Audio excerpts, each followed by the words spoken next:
अमृत केवल देवताओं पी गया।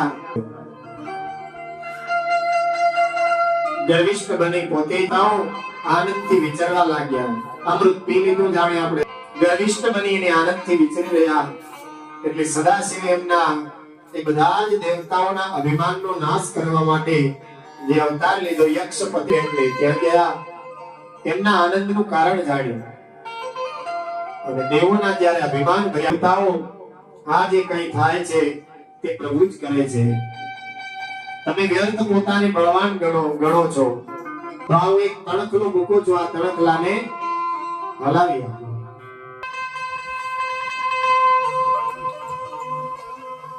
निर्भय कर्या જ્યારે જ્યારે અસુરોના ત્રાસમાંથી બચાવ્યા, જ્યારે જ્યારે કંઈક પ્રાપ્ત થયું એટલે ફરી પાછળનું દુઃખ ભૂલી જાય।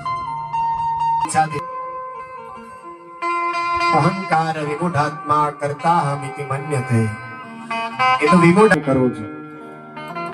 શિવજીએ દેવતાઓને કહ્યું, પણ દેવતાઓના જે અભિમાન ભર્યા સદાશિવે એક તણખલો મૂક્યો।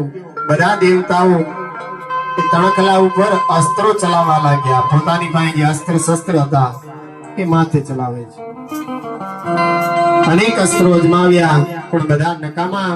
આજે યક્ષ છે, યક્ષપતિ બનીને ભગવાન આવ્યા હતા। આ યક્ષ તો બધાના ગર્વને હરનાર શંકર છે, આ કોઈ યક્ષ છે નહીં। એવી આકાશવાણી થઈ। તમે બધા માયાથી ક્યાં નથી।